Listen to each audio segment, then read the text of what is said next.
Welcome back. So, free agent frenzy is coming. July 13th is when the UFA market opens. And there's a lot of speculation going on, so I figured, well, we can talk about it. We can talk about it using points. So, I basically put on the board here 15 players based on how many points they scored this year. So, there's some high-priced guys, some high-profile guys that aren't on the board. Goaltenders, I will talk about goaltenders in a different video. This is just about the top 15 skaters, and again, it's rated by points. So, we start off at the top of the board with Johnny Gaudreau. The idea of Johnny Gaudreau playing anywhere else is crazy to us. And Johnny Gaudreau has said all the right things about staying in Calgary. Odds are he stays there. Notice there's no RFAs on the board either. That's a different video for a different time. Probably later on in the week. But for Johnny Gaudreau, he's 28 years of age, which is a good age to be hitting the market. Teams may be likely to offer him a 7 or 8 year deal. And that's likely what he's going to be looking at is one deal for a team where he may end up retiring, right? So 7 or 8 years, that'd take him to his mid-30s. Might be where he's at retirement age, right? So 82 games this year, 40 goals, 75 assists, 115 points. One thing to be wary of, a player in a contract year, and you would think that it wouldn't necessarily affect players that much, but it seems to. There seems to be a correlation between players, I'll get there, between players having really good years when they know their contract's up. I guess there's a motivating factor of the better I play right now, the more money I make next year. So would Johnny Gaudreau score 100 points on another team? It depends who would end up signing him. If he ended up in Nashville, would he score 100 points? I don't think so. Nashville plays a different style of hockey altogether. So again, it depends on which team is looking to add him, how much they're willing to pay, and for how long. His cap hit this year was $6.75 million. You have to think he's getting a raise over that with that 115 points. If he asks for $10 million a year, if you look at the guys who are making $10 million a year, you look at that 115 points, he probably rightfully should be looking at that kind of number. And again, when you get into the 10 million plus, immediately there will be fans who say that's just greedy and looking for money, but cap's going up again by $1 million. It looks like the finances for the NHL have definitely started to get better again. So yeah, and we should see a jump in the cap 2 years down the road. So maybe there's a team out there that's willing to spend $10 million on Johnny Hockey with the idea that a couple years down the road they're going to get more freedom to go out and get other players as well. Or maybe it'll be a rebuilding team that feels like they're on the verge of coming out of the rebuild, or retooling. Think along the lines of when the New York Rangers signed Panarin, right? Panarin gets a huge payday, but the Rangers could pay that. A lot of young players. And so they were able to spend a bunch of money on a veteran guy coming in. So maybe a team like that, right? Again, if he doesn't stay in Calgary, I would expect him to stay in Calgary, but crazier things have happened. Nazem Kadri is one of the most interesting of the bunch. So right now, Colorado going into the Stanley Cup Final. There's debate about whether or not Kadri would play in the Stanley Cup Final. All that's being said is they hope he plays in the Stanley Cup Final, but he's 31 years of age. So a bit of a red flag if he wants 8 years. 71 games, 28 goals, 59 assists, 87 points. His cap hit this year was $4.5 million. Again, you'd have to think he gets a raise on that $4.5 million. But at 31 years of age, would somebody look at that and say, we'll give him 3 years? Would somebody look at that and say, we'll give him 5? And so it's a matter of which teams think that he's going to be productive the longest. And again, that's a career year for Kadri. I don't know if he can do that again. Maybe he can, but I don't know that he can. So I might look at his career average for points and say, you know what? That's probably more realistic of what we're looking at for him. And do you offer him a contract based on his career average in points, or do you look at the 87 points and go, you know what? He's worth big dollars. There have been free agents who've signed after getting those really nice, point productions in their contract year that then can't replicate it going forward, and then that contract ends up getting bought out. So it's a fine line. It's a balancing act there. Philip Forsberg, who I again, much like Johnny Hockey, I would be surprised if Forsberg moves on. 27 years of age. That has to have some GMs out there salivating at the idea of him hitting the market. Because at 27, yeah, you give him 8 years. Takes him till he's 35. That's pretty... It's not risk-free. An 8-year contract will always have risks. But, again, you wouldn't have to worry about him. 69 games, 42 goals, 42 assists, 84 points. He was fantastic this year. $6 million cap hit. Again, likely to get a raise. It's always interesting to me how quickly teams that have cap space for the following season, when free agency arrives, they immediately get rid of that cap space. And there are teams that it turns out to be the right move, and there are teams that it turns out to be a real head scratcher. So for Forsberg, he would be justified in looking for a huge payday because, again, if it's a long-term contract, this might be his one chance to really cash in. I have nothing against players who decide they want to cash in. I think that's their right. I think they have every reason to want to do that. And so we'll see if Forsberg absolutely cashes in and if Nashville finds that money and if they come to an agreement. Chris Letang, can't imagine him anywhere but Pittsburgh. I'd be very surprised if he's not in Pittsburgh. You'll notice Malkin's not on the board. Malkin not one of the top 15 scorers due to injury, which means we'll talk about Malkin in a different video. So just, make sure I keep note of which players I've talked about. We talk about other guys in another video. But Letang, 35 years of age. That's a red flag. Players 35 and over, signing them to a contract, you have to be careful. And so a team might offer him a 2 or 3 year deal. I don't know that it would be longer than that. But he had a great year. So 78 games, 10 goals, 58 assists, 68 points. His cap hit $7.25 million. Based on that 68 points, he has to at least keep that amount of money. I'd be very surprised if he signs for less. But he may be willing to sign in Pittsburgh for less. There was a debate about whether or not this might have been a last hurrah for the Malkin, Letang, Crosby era. I'm not convinced that it is. I'm not convinced that both Malkin and Letang won't come back on team-friendly deals. But how team-friendly are they? Could the Pittsburgh Penguins make them an offer and they say, you know what, we wanted to stay, but at this rate, that price point just isn't working for us. So we'll see, right? Letang, excellent year. I think he flew under the radar. When I look at the Norris and see that he wasn't in the top 3, I'll be interested to see if he got any votes really at all with the Norris. He was overshadowed a lot, but he had arguably the best year of his career. Claude Giroux, he's already said he wants to stay in Florida. Florida likely wants to keep him. However, they're going to have some cap problems as soon as next year. So you have to head that off now, right? He's 34 years of age. Another red flag, right? So 34, 35, how long are you going to sign them for? How much? If Giroux is willing to take a team-friendly deal like Corey Perry's got in Tampa, he'll stay in Florida. 75 games this year combined between Philly and Florida. 21 goals, 44 assists, 65 points. That cap hit of $8.275 million, I can't see him reaching that again. I don't think that he hits that number, but it's a funny thing when they get onto the market, you do get those bidding wars back and forth. It's like Jerry Maguire, but real. And yeah, you can see that bidding war go on, and they end up going off for a ridiculous amount of money that's not really what you think they're worth. And I often wonder if GMs, when they get into this bidding war and they're like, I've got to get this player, do they then have that blind spot where they're like, I have to get this player? And then after they come to an agreement, they hang up the phone or they get off the Zoom call or whatever they're using, they sit there and go, now I got to move out money. Or how am I going to make this work? How do I fit this onto my team? So I always wonder what it's like behind the scenes and if there's a GM that actually, when they win a bidding war, regrets it. And conversely, a GM loses a bidding war and it's like, man, I couldn't go that high, but that actually saved me because if I had acquired that player, I would have had to trade that player because I don't have enough cap space for both. So I do wonder about that. All right. Patrice Bergeron, as now Boston's, every conspiracy theory in the world about what's gone on since they fired Bruce Cassidy is there. And we'll see if any of it's true.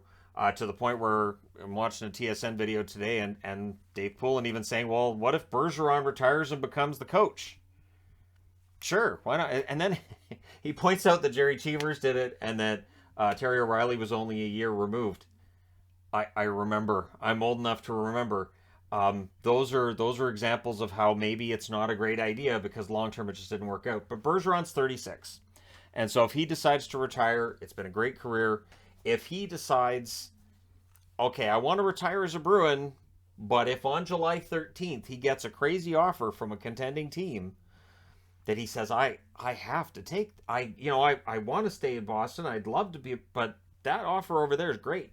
So we'll see, because again, the player can say all these wonderful things, I'm just going to stay, I'm going to stay. And then when you hit the market, there might be an offer that makes you say, yeah, it's interesting. So 73 games played, 25 goals, 40 assists, 65 points. His cap hit $6.875 million. Wouldn't be surprised if he takes either the same amount or maybe a bit less, because again, at 36 years of age, how much term, how much space, maybe it's a 1-year deal for a big number. Maybe that's what the Bruins end up doing with him. Maybe they sit him down and go, look, we'll give you a 1-year deal. We'll come back next summer and we'll see where we're at. Maybe that's what ends up happening. Burakovsky in Colorado. This is a fascinating one too. 27 years of age. Colorado has 3 names on this board, which means they're going to have to spend some money this summer. So if they win a Stanley Cup, that'd be great. And then they may have to tear some of it apart in the offseason, figure some things out. In 80 games this year, Burakovsky, 22 goals, 39 assists, 61 points. His cap hit, $4.9 million. I think he's played well for that cap hit. I would think his next contract probably about the same. But again, at 27 years of age, there's a team that's likely going to offer him a long-term deal. We know what he is. Now, it kind of has to be a team that suits his style of play. Since he joined Colorado, it's been a seamless transition for him. It needs to be a team that can help provide that seamless transition as well. So again, if a GM doesn't do his due diligence and brings him in on a big contract, if it doesn't work, it could end up being one of those contracts that's really, really immediately aging poorly. Which again, it can be really hard to tell, because that's why when free agency arrives, when the draft comes and goes, I never declare winners and losers. The closest I get is to say, I like what that team did today, and I guess we'll see how things go for that team. I don't declare winners and losers because you just don't know. You just don't know. Some of those contracts that look great on the day of free agency don't look great later, right? David Perron is a fascinating one on this board. He's 34 years of age, St. Louis Blue. I'd be surprised if he doesn't stay in St. Louis, but that cap hit of $4 million. He can make more in this market. Likely not a long-term deal at 34, but he can make more because all he does is score points. In 67 games for St. Louis, 27 goals, 30 assists, 57 points. And more importantly, I think anyways, he showed in the playoffs once again that he is quite the playoff performer. So if you get Perron, you're getting a guy, yeah, he may miss a few games with injury, but you're also getting a guy who is a proven playoff performer. And there are certainly some teams who maybe got eliminated in the first round, maybe fell short of the playoffs, who wouldn't mind Perron. Like, for instance, if Vegas could find the cap space to bring him in, bringing back Perron, maybe that works there, right? So anyways, yeah, Perron, I think will be a hot commodity. Again, probably a shorter-term deal. Ryan Strome, another fascinating one here. Both of the Strome brothers are fascinating for different reasons.